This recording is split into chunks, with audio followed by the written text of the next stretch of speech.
Sehingga Rasulullah Shallallahu Alaihi Wasallam pernah ngendikan, saya ini rindu sekali li ikhwani. Kata Nabi itu ikhwani. Kata sahabat bilang, alasna ikhwana ya Rasulullah. Bukankah kita ini saudara kamu, saudara engkau ya Rasulullah? Tidak, antum ashabi, kamu itu sahabat saya. Siapa teman-teman kamu itu ya Rasulullah? Yaitu kaumun yang tidak melihat saya, kemudian iman kepada saya. Jadi mereka seperti kita semua di Kudus ini tidak melihat Rasulullah Shallallahu Alaihi Wasallam, tapi iman sama Nabi. Dan ketika malaikat yubahi bikum malaika, Allah bangga dengan malaikatnya, membanggakan kita. Sampai malaikat tuh sentimen, kok bisa ya Allah? Ya karena tadi, kamu iman sama saya wajar, karena kamu melihat surga, melihat neraka, melihat aras. Sementara orang Kudus coba ngelihat apa? Paling simpang 5, apa simpang 7 itu.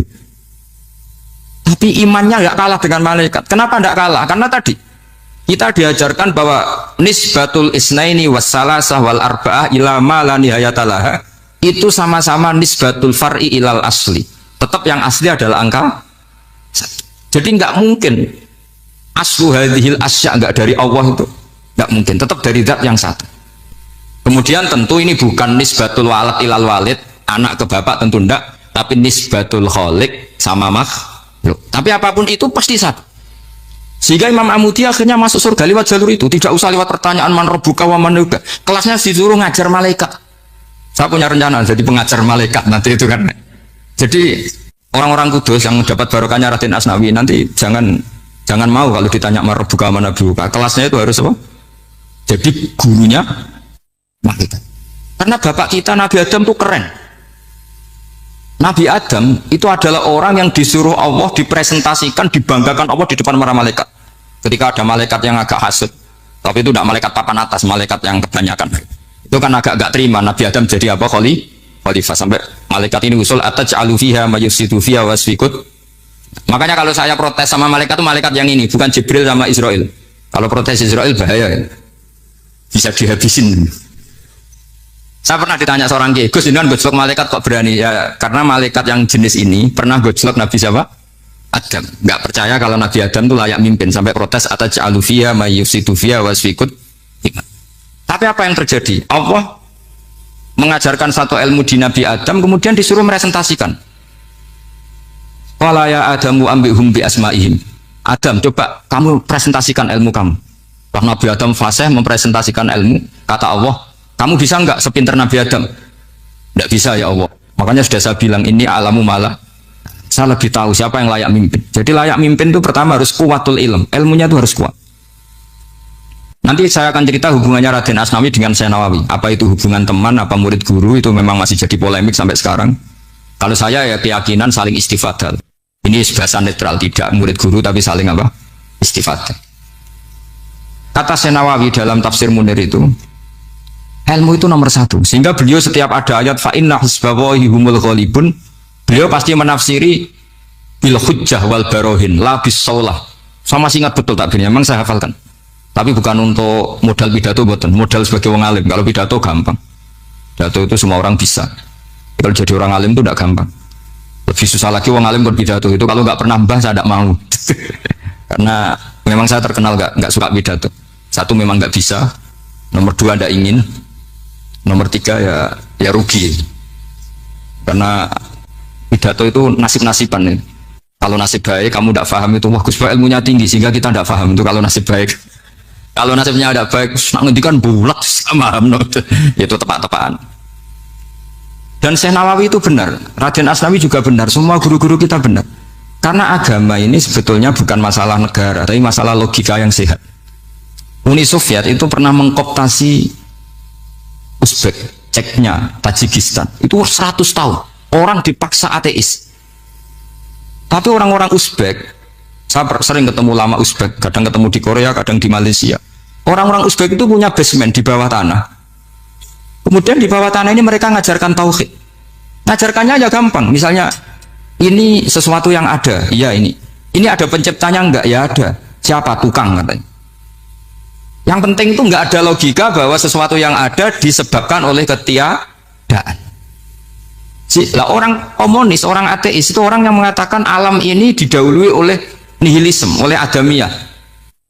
Masuk akal enggak sesuatu yang ada, penciptanya sesuatu yang tidak ada. Sehingga orang anak-anak Uni Soviet itu nggak pernah kepikiran membenarkan ateis, itu nggak pernah. Bareng Uni Soviet ada itu Glasnost Perestroika itu kemudian hancur, semuanya langsung menjadi negara Islam, termasuk Uzbek, Tajikistan, karena diajari ilmu. Bahwa ilmu itu yang nggak pernah kalah oleh negara. Sehingga saking pedenya Rasulullah SAW ketika Sulhul Hudaybiyah, ini agak jelimet, tapi gampang dicerna. Sulhul Hudaybiyah itu satu perjanjian yang semuanya merugikan Rasulullah. Yaitu kalau orang kafir masuk Islam disuruh kembalikan ke kafir, karena kafir itu bagi mereka habitat, Islam itu hal yang baru. Tapi kalau orang Islam menjadi kafir, nggak boleh kembali Islam, berarti kembali ke habitat. Semua perjanjian itu merugikan. Sampai masyhur Sayyidina Umar protes ke Rasulullah, jenengan masih nabi. Itu kan ekstrim tanya. Jenengan sampai sekarang masih nabi? Ya, saya masih nabi. Kenapa tanya demikian? Karena semua perjanjian merugikan Islam, menguntungkan orang apakah? Kafir. Semua sahabat sebetulnya persis Sayyidina Umar protes, kecuali Abu Bakar. Lama-lama akhirnya di antara perjanjian itu berbunyi begini. Tapi saya minta satu hal. Orang boleh mendiskusikan Islam tanpa tekanan. Itu saja permintaan Nabi. Orang boleh mendiskusikan Islam secara bebas, tidak tertekan. Karena orang-orang kafir melihat itu hal yang biasa. Ya nggak masalah Muhammad. Akhirnya orang diskusi. Islam itu apa sih? Islam itu orang yang menuhankan Allah. Allah itu siapa? Zat yang menciptakan langit dan bumi. Lama-lama orang kafir berpikir, wah keren, Tuhannya Muhammad bisa bikin langit dan bumi. Tidak kayak Tuhan kita, malah kita yang bikin. Jadi mulai debat itu mulai. Terus ada yang cerita lagi, saya pernah loh nyembah Lata, pas itu dikencingi luwak. Masa ilahun ya bulu ali sa'laban, masa Tuhan kok dikencingi luwak? Yang agak-agak ahli kitab ya diskusi lagi. Wah kayaknya Yesus tidak Tuhan. Masa Tuhan kok kelaparan, lemes, wah repot nanti. Jadi makanya Allah ketika ngejlok wa ummuhu siddiqah kana yakulani ta'am. Mal masihu ibnu Maryam illa rasul qad khalas min qablihir rasul wa ummuhu siddiqah kana yakulani. Coba paradok enggak misalnya. Kamu didolani Nabi Isa terus ketok lemes. Kenapa? Tuhan, saya agak sakit karo hidungmu. Kan enggak kebayang itu. Punya Tuhan yang sakit setelah makan sehat terus. Kan nggak kebayang seperti itu. Ketika Nabi punya konsep Tuhan, Tuhannya Muhammad itu siapa? Yaitu zat yang la awalalah, zat yang pertama. Lalu Tuhan itu siapa? Tuhan itu yang menciptakan langit bumi. Tuhan itu siapa? Yang memulai segalanya. Lama-lama mereka berpikir, wah kalau gitu yang benar itu Islam. Maka kata Imam Zuhri, Syihabuddin Az-Zuhri, famaka nafathun fil islami a'zoma min sulhil Hudaybiyah. Innama kana nasu yatafadhaluna fil hadis wal munaza'ah. Semua teks riwayat itu ada kata wal munaza'ah. Orang bebas ngomong dan berdebat. Munaza'ah itu berdebat. Terus akhirnya falam yatakallam ahadun bil islami yaqilu syai'an illa dakhala fihi. Kemudian setelah berdebat dan mereka tahu Islam, pasti akhirnya masuk. Dan itu yang sekarang terjadi di dunia. Makanya saya pernah ditanya seorang profesor, Gus, kalau di Jogja ada sekolah perbandingan agama, menurut Anda gimana?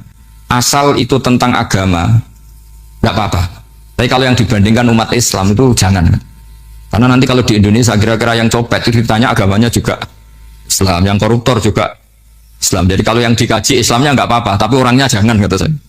Karena yang bulat ya banyak, yang nggak sholat ya banyak. Tapi kalau Islamnya saja, misalnya adu konsep tentang Tuhan, masyhur kita mungkin banyak yang melihat itu debatnya Stanley Fischer sama Ahmad Didat itu. Tuhan kamu siapa ini itu sama Didat cerita Tuhan saya itu lam yalid walam yulad walam yakul lahu kufuwan. Itu spontan ada seorang mahasiswi bilang, sepertinya Tuhan Anda lebih menarik ya. Karena Tuhan Anda yang menciptakan langit bumi, yang Tuhan ini kok lahirnya sudah di bumi, masa lahir-lahir langsung jadi Tuhan. Jadi akhirnya falam yatakallam ahadun bil islami yaqilu syai'an illa dakhala fihi. Sehingga agama ini apa? Agama itu adalah kalimat tauhid. Kalimat itu apa? Logika yang terbangun. Nah, ketika logika itu terbangun, maka disebut yusabbitu wahul ladzina amanu bil qaulis tsabit fil hayatid dunya wa fil akhirah. Allah itu akan menetapkan satu kaul, satu presentasi ilmiah atau satu kesimpulan ilmiah. Yang kesimpulan itu nyata benarnya. Dan ini akan nyata terus baik di kehidupan dunia maupun kehidupan apa? Seperti Allah sebagai Tuhan. Itu akan nyata terus. Di dunia Allah ya Tuhan, nanti di akhirat juga Tuhan. Tapi Tuhan selain Allah, maka menjadi Tuhan ini nunggu ada yang menuhankan. Misalnya Fir'aun, itu jadi Tuhan karena ada yang menuhankan. Sekali dia mati, Dia sudah aset wisata, bukan Tuhan lagi. Makanya gejolokannya orang ulama Arab, kalau ketemu ulama Mesir, kalau gejolokan itu lucu. Orang Arab, ada Abu Jahal, Abu Lahab, penggawaan musir Nabi. Itu gejolokannya ulama Mesir. Kata ulama Arab, kamu gayanya benci Fir'aun, tapi rezeki kamu dari wisata melihat Fir'aun. Itu gejolokannya ulama Arab sama ulama Mesir. Sehingga agama ini mengajarkan apa? Satu kalimat. Makanya kamu harus belajar mantek. Dulu Raden Asnawi ya pengajar mantek. Dulu buyut saya di sini Mbah Fauzan, abahnya Mbah Pah itu, mbahnya itu juga pengajar mantek. Karena di antara yang diceritakan Allah itu wa ja'alaha kalimatam baqiyatan fi aqibi. Tugas utama Nabi Ibrahim adalah menjadikan satu logika. Kalimat itu logika. Itu menjadi logika yang abadi. Baqiyah itu abadi. Fi aqibi di anak turunnya Nabi Ibrahim. Misalnya begini, saya beri contoh ya. Misalnya saya mengatakan teh ini hitam, itu menjadi kalimah karena diucapkan, tapi tidak menunjuk hakikat karena tehnya berwarna apa? Kuning. Sehingga Quran kalau menyalahkan orang kafir itu ngendikannya kaburas kalimatan takhruju min afwahihim. Omongannya orang kafir itu menjadi kalimat karena diucapkan dari mulutnya. Kenapa menjadi kalimat? Karena diucapkan tapi tidak menunjuk hakikat. Seperti orang mengatakan 2 ditambah 2 itu 10, itu kalimat, tapi kalimat yang salah karena tidak menunjuk hakikat. Seperti orang kafir mengatakan Tuhan itu 3, itu kalimat karena diucapkan tapi tidak menunjuk hakikat. Tapi ketika seseorang mengatakan Allah itu Tuhan, Tuhan itu satu, itu disebut kalimatu haqqin 'alaiha nahya wa 'alaiha namut. Memiliki tahlilannya wa 'alaiha apa wa biha? Wa 'alaiha apa biha? Wa 'alaiha ya ada yang tahlilan wa biha, itu enggak tahu sanadnya dari mana, pokoknya ada yang wa 'alaiha, ada yang biha. Kenapa dikatakan kalimat tauhid? Karena kalimat yang dari kesimpulan berpikir. Dan agama ini dibawa Nabi Ibrahim itu untuk membawa kalimat tauhid. Ciri utama kalimat tadi, kamu yakin seyakin-yakinnya bahwa nisbatul snaini wassalasah wal arba'ah ila ma la nihayatalaha itu kanisbatis snaini ilal wahid, yaitu semuanya far'un minal asli. Aslinya adalah wahid. Sehingga di kitab, saya pernah ngaji Mbah Mun, namanya kitab Al-Husunul Hamidiyah. Itu dikarang oleh ulama-ulama sekarang, itu diajarkan di MGS. Ini mbah-mbahnya Gus Akil pendirinya madrasah MGS. Itu ada gambarnya di situ. Di situ ada gambar piramida, ada gambar hewan, ada gambar pohon. Kata yang ngarang, gambar sedetail ini, sejelimet ini dimulai dari nuqtah wahidah. Tetap dimulai dari satu titik. Dan ini disebut nuqtatil wujud. Jadi bahwa orang kudus sebanyak ini tetap dimulai dari satu orang, yaitu Adam. Adam dimulai dari ketiadaan. Lalu siapa al-mujid? Pewujudnya siapa? Hanya Allah Subhanahu wa ta'ala. Sehingga ulama-ulama termasuk Senawawi itu paling suka ngendikan semua makna Quran dikumpulkan di Fatihah, Fatihah dikumpulkan di Bismillah, Bismillah dikumpulkan di Ba, karena di Ba itu ada titik nuqtatil wujud, yaitu disingkat bi kana makana wa bi yakunu ma yakun. Karena saya, kata Allah, semuanya akan ada, dan karena saya yang enggak ada, semuanya suatu saat ada. Disebut nuqtatil wujud. Nah, kita meyakini kalau Allah satu itu seyakin-yakinnya, karena nggak mungkin angka nggak dimulai dari angka satu. Begitu juga gambar seapapun judumete. Misalnya sampean gambar zaman saya kecil, gambar paling favorit itu apa? Kambing bertarung. Itu gambarnya kan susah. Daripada gambar kambing bertarung susah terus dibikin kotak saja tembok. Lalu tanya gurunya, gambarnya mana? Di belakang tembok, Bu. Ini itu dulu saya diwarai anak-anak nakal.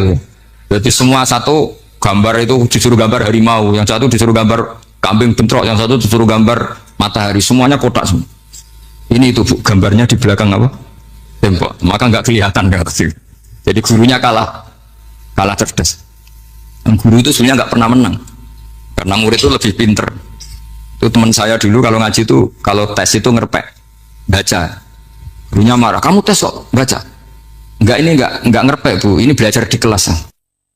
Katanya belajar kapan saja di mana saja. Acuh.